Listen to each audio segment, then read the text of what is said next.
وحتى يكون هناك بعض التنوع، فأنا أفضل أن أستمع إلى دكتورة فينوس فؤاد، وكيل وزارة الثقافة وأستاذة النقد. وفينوس فؤاد الحقيقة طاقة يعني لا يمكن أن توصف وصفا أدبيا، لأنها طاقة تستحق دراستها جيدا.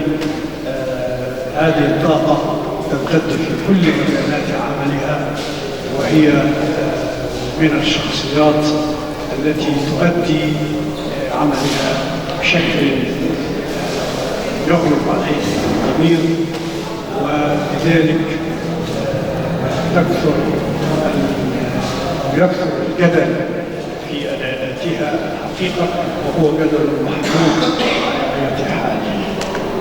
دكتورة فينوس فؤاد مع كلمة.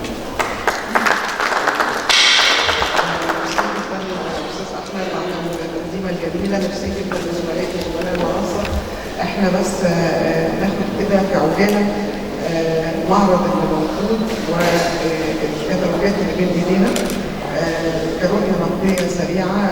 الكلمات اللي بتراجع في الكتالوجات هي لا تفي بمشوار الفنان، حتى وإن كان اختصروا في عامين أو في معرض على مدار عامين، ولكن في معرض حديثه أشار إلى أنه تتلمس عمليات أساتذة كبار من رواد الحركة التشكيلية، وعلى الرغم من ذلك لم نرى ثمة تشابه بين أعماله وبين أعمال من علموه أو من اقتدى به، وده في حد ذاته إنجاز كبير بيميز أي فنان عن الآخر.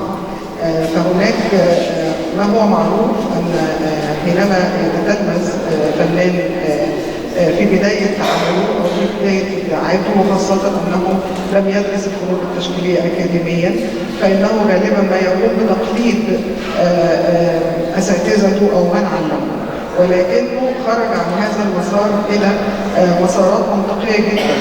يعني من يشاهد أعماله يشاهد أنها مزيج من التجريب بالبدء ثم التجريد بالبدء، ومرحلة التجريب سبقت التجريد، فهو كان يجرب باللون، يجرب بالموضوع، يجرب بالخامة، يجرب بالتقنيات حتى المختلفة.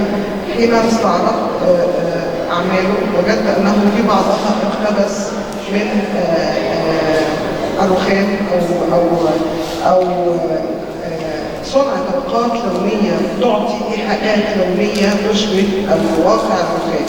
لو جينا نشوف فلسفة الرخام هي لايرز أو طبقات من صنع الطبيعة أيضا، أي أنه مولع بدراسة تكوينات الطبيعة والترسيبات الطبيعية التي تكلفها لنا من جماليات تختلف من منطقة إلى أخرى. فنحن نعرف جميعا أن الرخام يختلف طبيعته، ألوانه ورسوماته وثمرته من قطعة إلى أخرى، وليس من بلد إلى أخرى كما هو معروف.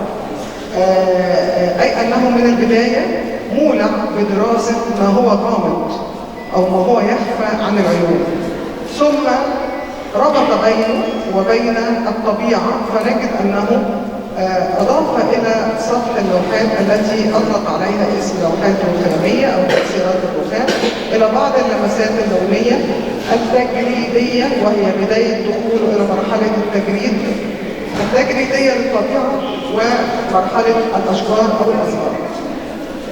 هذا في حد ذاته ترتيب منطقي لفنان يريد أن يصل إلى شيء ما في ذهنه، ثم بدأ في إضافة الشخوص أو الشخصيات مع إضافة التجريد إليها.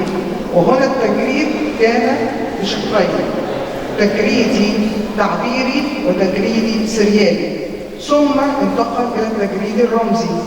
وحين انتقل إلى التجريدية الرمزية لم ينسى أن يستخدم الدلالات اللونية كرموز مساعدة في التجريدية الرمزية التي يشير إليها.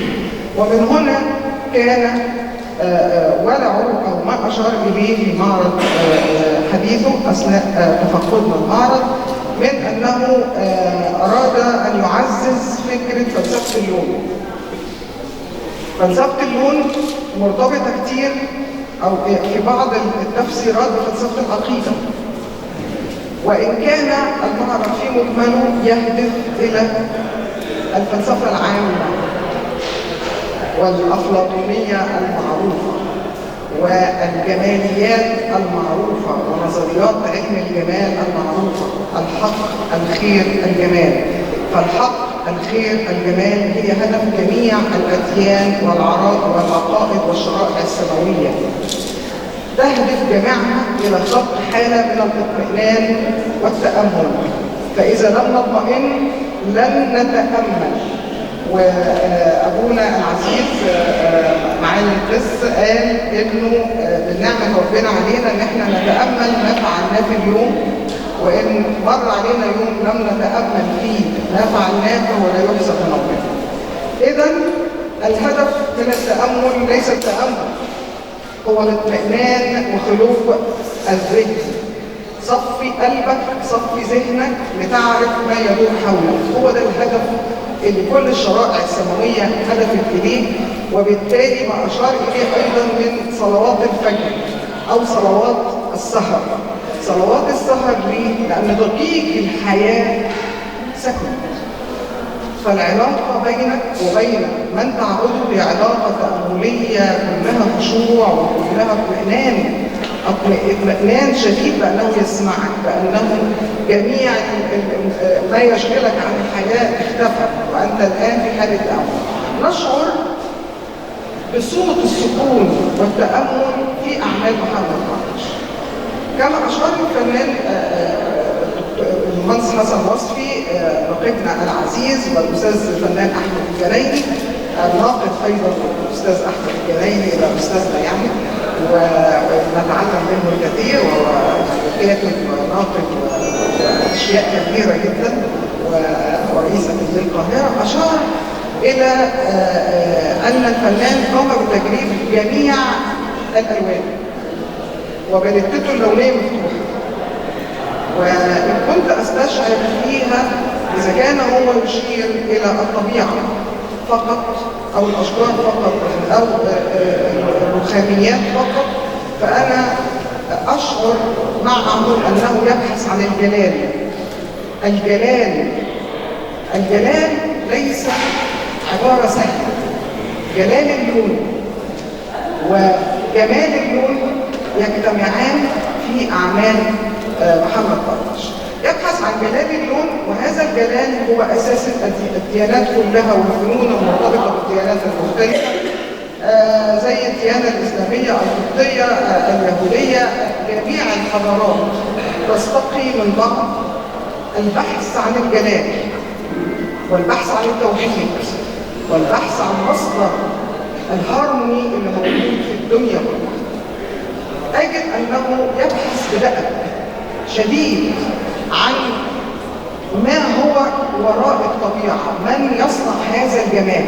فنجد رصيص النور يتجسد في أعماله. وربما كان بحثه في قصة آدم وحواء أو خلق آدم وحواء في المعرض حديثي له أثناء تفقد المعرض. أشرت إلى أن هناك لوحة تستطيع أن تلخص قصة الخلق بفلسفة لون، بفلسفة رمزية شديدة، بسريالية، بتجريدية، بسمو ورقي.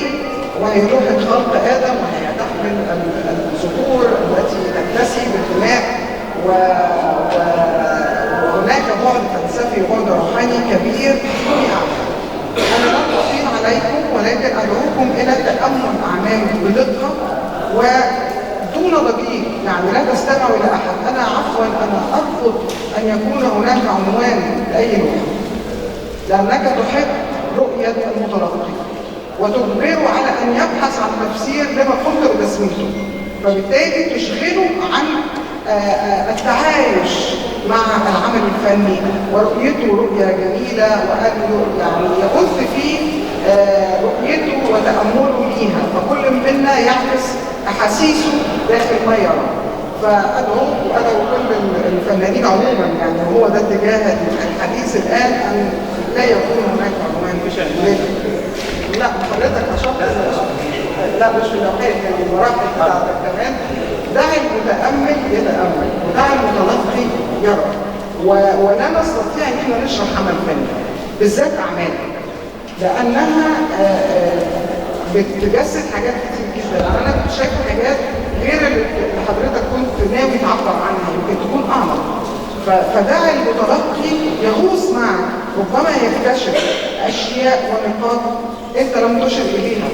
فاحيانا ودي وظيفه النقاد، ان هم يفسروا العمل او ان هم يعني يقربوا بينه وبين المتلقي. دع النقاد تعملها، ودع المتلقي الذي حتى لا يستمع الى النقد ولا يستغرق فيه، دعه يتامل. فهناك الفن من اجل الفن، والجمال من اجل الجمال. مجرد ان انت ترتاح للوحه فنيه مش شرط يكون لها موضوع، يعني حيث لا موضوع ممكن يبقى موجود، ممكن تكميلات لونيه، ممكن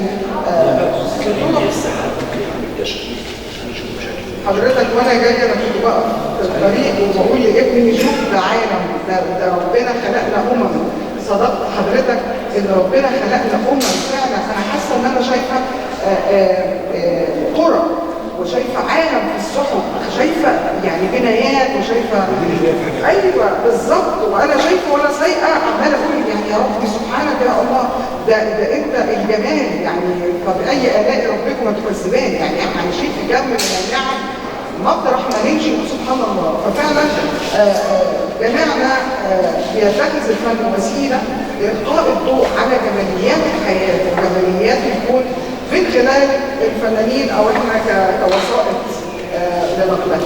شكرا لكم.